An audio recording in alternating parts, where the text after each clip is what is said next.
تو اگر آج ماں باپ کو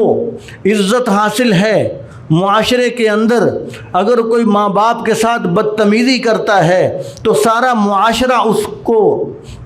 اس کی مذمت کرتا ہے، اس کو برا بھلا کہتا ہے، تو یہ کیوں ہے؟ یہ رحمت دو عالم صلی اللہ علیہ وسلم کی رحمت کا نتیجہ ہے۔ یہ آپ صلی اللہ علیہ وسلم کی رحمت کا صدقہ ہے کہ آپ صلی اللہ علیہ وسلم کی رحمت سے ماں باپ کو بھی عزت ملی ہے، اور بہن بھائیوں کو بھی عزت ملی ہے، اور چھوٹوں کو، بڑوں کو، بوڑھوں کو، نوجوانوں کو، عورتوں کو، مردوں کو، ہر ایک کو جو عزت ملی، جو مقام ملا معاشرے کے اندر، رہنے کے، جینے کے قابل ہوئے، وہ رحمت دو عالم صلی اللہ علیہ وسلم کی رحمت کے صدقے سے ہے۔ تو جب آپ صلی اللہ علیہ وسلم ہم سب کے لیے رحمت بن کر آئے، تو پھر ہمیں چاہیے کہ ہم آپ صلی اللہ علیہ وسلم کی رحمت سے زیادہ ہم اپنا حصہ سمیٹنے والے بن جائیں۔ آپ صلی اللہ علیہ وسلم صرف اپنوں کے لیے نہیں، پرایوں کے لیے، غیروں اور دشمنوں کے لیے بھی رحمت بن کر آئے ہیں۔ جب فتح مکہ ہوا، آپ صلی اللہ علیہ وسلم اونٹنی پر تشریف فرما ہیں، مکہ مکرمہ میں داخل ہو رہے ہیں۔ صحابہ کرام کی زبانوں پر یہ ہے کہ آج مکہ فتح ہو گیا، آج تو مسلمانوں پر، صحابہ پر جو ظلم کیے گئے تھے، آج وہ سارے بدلے چکائے جائیں گے۔ صحابہ کہہ رہے تھے کہ ہمیں یاد ہے جو بلال کو تپتی ریت پر گھسیٹا گیا، ہمیں یاد ہے جو خباب کو انگاروں پر ڈالا گیا، ہمیں یاد ہے کہ جو فلاں پر یہ ظلم اور ستم ہوئے، آج وہ سارے بدلے چکائے جائیں گے۔ آپ صلی اللہ علیہ وسلم کی رحمت پر قربان جائیں۔ حضور فرمانے لگے کہ لل یوم یوم الملحمہ بل الیوم یوم المرحمہ، فرمایا کہ آج بدلہ چکانے کا دن نہیں ہے، آج رحمت کا دن ہے۔ فرمایا کہ آج رحمت کا دن ہے، آج میری رحمت عام اعلان کرے گی کہ لا تثریب علیکم اليوم، آج تم پر کوئی گرفت نہیں ہوگی۔ فرمایا کہ آج میں عام معافی کا اعلان کرتا ہوں۔ اور طائف کی وادی کے اندر آپ صلی اللہ علیہ وسلم پر جو ظلم و ستم ہوا، اللہ تعالیٰ نے فرشتوں کو بھیجا کہ یا رسول اللہ آپ حکم دیں، ان ظالموں کو دونوں پہاڑوں کے درمیان پیس کر رکھ دیا جائے گا۔ آپ صلی اللہ علیہ وسلم نے حکم نہیں دیا،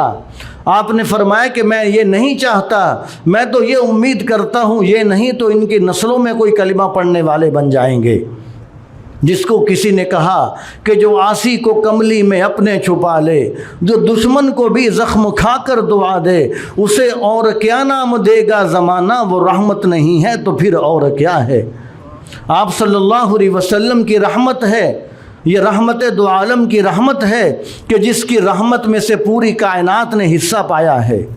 تو ہمیں بھی چاہیے کہ آپ صلی اللہ علیہ وسلم کی رحمتیں، انوارات اور برکات سمیٹنے والے بنیں۔ آج آپ صلی اللہ علیہ وسلم کی رحمتیں ہمیں کیسے نصیب ہوں گی، ہم کیسے زیادہ سے زیادہ انوارات اور برکات حاصل کرنے والے بنیں گے؟ جو آپ صلی اللہ علیہ وسلم کی سنت پر، آپ کی مبارک زندگی پر جو جتنا زیادہ چلے گا، جتنا زیادہ عمل کرے گا، اتنا زیادہ آپ کی رحمتیں سمیٹنے والا بنے گا۔ جس کو کہا گیا کہ دونوں عالم میں تجھے مطلوب اگر آرام ہے، ان کا دامن تھام لو جن کا محمد نام ہے صلی اللہ علیہ وسلم۔ اگر آج ہم چاہتے ہیں کہ دونوں عالم میں ہمیں آرام نصیب ہو جائے، تو اس کا ایک ہی راستہ ہے کہ آپ صلی اللہ علیہ وسلم کا دامن تھامنا پڑے گا۔ اس لیے کہ نقش قدم نبی کے ہیں، جنت کے راستے اللہ سے ملاتے ہیں سنت کے راستے۔ اگر ہم نقش قدم پر چلیں گے آپ صلی اللہ علیہ وسلم کے، تو آپ کا نقش قدم پر چلتے ہوئے سیدھا جنت کو پہنچ جائیں گے۔ اور اگر سنت سے ہٹ جائیں گے، ہم اپنی مرضی کی زندگی گزارنا شروع کر دیں گے، تو پھر خطرہ ہے کہ کسی ایسے راستے پر نہ پڑ جائیں کہ جو راستہ جہنم کی طرف جاتا ہو۔ آپ صلی اللہ علیہ وسلم نے ایک مرتبہ زمین پر درمیان میں ایک لمبی لکیر کھینچی اور اس کے دائیں بائیں کافی ساری لکیریں لگائیں۔ آپ صلی اللہ علیہ وسلم نے فرمایا کہ یہ درمیان والا راستہ یہ سیدھا ہدایت کا راستہ ہے، یہ جنت کا راستہ ہے، یہ ہدایت کا راستہ ہے، یہ صراط مستقیم ہے۔ فرمایا کہ دائیں بائیں جتنے راستے ہیں سارے گمراہی اور جہنم کے راستے ہیں۔ اور آج دیکھا جائے تو جنت میں جانے کے لیے ایک ہی راستہ ہے نبی کریم صلی اللہ علیہ وسلم کی سیرت طیبہ کا، آپ صلی اللہ علیہ وسلم کی سنت کا ایک ہی راستہ ہے۔ اگر گمراہی کے راستوں کو دیکھا جائے تو جس طرح آپ نے لکیریں بہت زیادہ لگائیں دائیں بائیں، تو ویسے ہی دائیں بائیں گمراہی کے راستے بھی پھر بہت زیادہ ہیں۔ شیطان سیدھے راستے کی طرف دائیں بائیں سے طرح طرح سے مختلف طریقوں سے حملہ کرتا ہے تاکہ کسی راستے پر یہ پڑ جائے اور کسی راستے پر اس بندے کو ڈال دیا جائے تاکہ یہ سیدھے راستے سے ہٹ جائے۔ تو ہماری ذمہ داری یہ ہے کہ ہم اپنے آپ کو سیدھے راستے پر لگا کر رکھیں اور دائیں بائیں ہونے سے ہم بچیں۔ اگر سیدھے راستے پر چلیں گے تو پھر ہم رحمت دو عالم صلی اللہ علیہ وسلم کے قدموں میں جا کر پہنچیں گے۔ اگر دائیں بائیں ہو گئے تو پھر دائیں بائیں تو سارے شیطان کے راستے ہیں، گمراہی کے راستے ہیں۔ شیطان کے بارے میں تو اللہ تعالیٰ نے فرما دیا کہ انما یدعو حزبہ لیکونوا من اصحاب السعیر، فرمایا کہ یہ شیطان تو اپنی جماعت اکٹھی کر رہا ہے تاکہ ہماری تعداد جہنم میں زیادہ ہو جائے۔ شیطان تو جہنم کے اندر اپنی تعداد بڑھانا چاہتا ہے، تو لیکن نبی کریم صلی اللہ علیہ وسلم کے راستے پر چلیں گے تو وہ ہدایت کا راستہ ہے، وہ سیدھا جنت کو جا رہا ہے۔ اور آپ صلی اللہ علیہ وسلم کی مبارک زندگی، آپ صلی اللہ علیہ وسلم کی مبارک سیرت کا ایک ایک پہلو اللہ تبارک و تعالیٰ نے محفوظ کر کے اس امت کو دیا ہے۔ آپ صلی اللہ علیہ وسلم کا ولادت باسعادت کیسی تھی،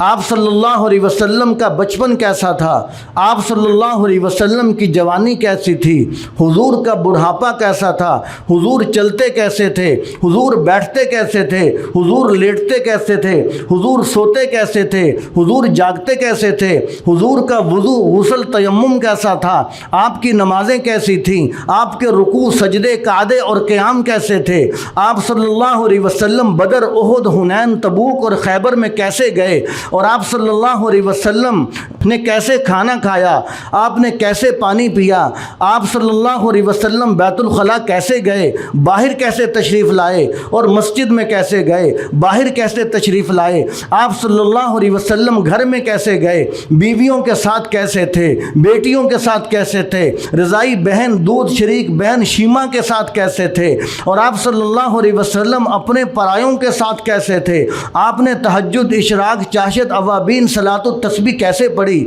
آپ کی دعائیں آپ کی استغفار آپ کی تلاوت کیسی تھی کتنی تھی، آپ صلی اللہ علیہ وسلم کا لباس کیسا تھا، آپ کا جوتا کیسا تھا، آپ کا امامہ شریف کیسا تھا، آپ کی ٹوپی مبارک کیسی تھی، ایک ایک چیز، آپ صلی اللہ علیہ وسلم کے صحابہ کیسے تھے، آپ کے مقتدی آپ کے مرید آپ کے شاگرد آپ کے نمازی سارے صحابہ کرام کیسے تھے، ایک ایک چیز اللہ تبارک و تعالیٰ نے محفوظ کروا کر اس امت کی جھولی میں ڈال دی اور اعلان کروا دیا، دونوں عالم میں تجھے مطلوب گر آرام ہے، ان کا دامن تھام لو جن کا محمد نام ہے۔ تو آج اگر ہم چاہتے ہیں کہ ہمیں دونوں عالم کے اندر آرام مل جائے تو پھر لازم ہوگا کہ ایک ایک کام کے اندر ہم نبی کریم صلی اللہ علیہ وسلم کی اتباع کرنے والے بن جائیں۔ آج حضور کا کوئی امتی یہ نہیں کہہ سکتا کہ میں ذمہ دار ہوں، مجھے شریعت سے رہنمائی نہیں مل رہی، میں دکاندار ہوں، میں ملازم ہوں، مجھے شریعت سے رہنمائی نہیں مل رہی، میں امام ہوں، میں مدرس ہوں، میں مجاہد ہوں، میں مبلغ ہوں، میرا یہ شعبہ ہے، شریعت سے مجھے رہنمائی نہیں مل رہی۔ ہر ایک کے لیے رہنمائی شریعت کے اندر موجود ہے تاکہ جو راہ راست پر چلنا چاہے اس کو کوئی دشواری نہ ملے، اس کو کسی دشواری کا سامنا نہ کرنا پڑے۔ تو آپ صلی اللہ علیہ وسلم کی ذات بابرکات اللہ تبارک و تعالیٰ نے ہمیں اس مہینے کے اندر عنایت فرمائی اور فرمایا کہ یہ آپ کے لیے کہ ہم نے تمام جہانوں کے لیے آپ کو رحمت بنا کر بھیجا، تو ہمیں چاہیے کہ ہم حضور کی رحمت سے زیادہ حصہ سمیٹنے والے بن جائیں۔ جو جتنا زیادہ حضور صلی اللہ علیہ وسلم کی طرف توجہ کرے گا، یعنی جو جتنا زیادہ اپنا دل کا پیالہ سیدھا رکھے گا اتنی زیادہ رحمتیں سمیٹ لے گا۔ اب مثال کے طور پر کسی علاقے پر بارش برستی ہے تو وہ بارش پورے علاقے پر برستی ہے، لیکن جس برتن کا منہ اوپر کو ہوتا ہے، جو برتن صاف شفاف ہوتا ہے، وہ بارش کا صاف شفاف پانی اپنے اندر محفوظ کر لیتا ہے، اور جو زمین زرخیز ہوتی ہے وہ زمین سرسبز و شاداب ہو جاتی ہے، اور جہاں پر گندگی کا ڈھیر ہو وہاں پر اور زیادہ گندگی بن جاتی ہے۔ تو بارش تو ایک ہی تھی جو پورے علاقے پر برس رہی تھی، تو کسی نے اس بارش سے بہت فائدہ اٹھا لیا، اور بعض جگہیں ایسی تھیں کہ وہاں پر بارش کی وجہ سے اور زیادہ پریشانی بن گئی۔ تو یہی مثال ہے کہ آپ صلی اللہ علیہ وسلم تمام جہان والوں کے لیے رحمت بن کر آئے۔ جو حضور کی غلامی اختیار کرے گا، جو حضور کی طرف توجہ کرے گا، جو حضور کے دامن رحمت کو اپنے لیے رحمت سمجھے گا، آپ کی اتباع کرے گا، آپ کی بات مانے گا، تو وہ آپ صلی اللہ علیہ وسلم کی رحمتیں سمیٹنے والا بنے گا۔ جو حضور صلی اللہ علیہ وسلم کی رحمت سے دور بھاگے گا کہ مجھے دین کی ضرورت نہیں ہے، مجھے شریعت کی ضرورت نہیں ہے، مجھے حضور کے طریقوں کی ضرورت نہیں ہے، میرا لباس، میری شکل و صورت اور میرا شادی بیاہ، میری خوشی غمی، میرے زندگی کے سارے کام اپنی مرضی میں سے ہوں گے، تو نہ وہ دنیا میں سکون پا سکتا ہے، نہ قبر آخرت میں سکون پا سکتا ہے۔ گویا کہ اس نے خود اپنے آپ کو محروم کر لیا۔ تو اس لیے ہمیں چاہیے کہ اس مہینے کے اندر جو آپ کے تذکرے سنے اور سنائے جاتے ہیں، ان تذکروں سے ہم فائدہ حاصل کریں۔ سب سے بڑا فائدہ یہ ہے کہ حضور کا دامن رحمت تھام لیں اور آپ کی سنت کی اتباع شروع کر دیں۔ تو دعا ہے کہ اللہ تعالی ہم سب کو عمل کی توفیق عطا فرمائے۔ وآخر دعوانا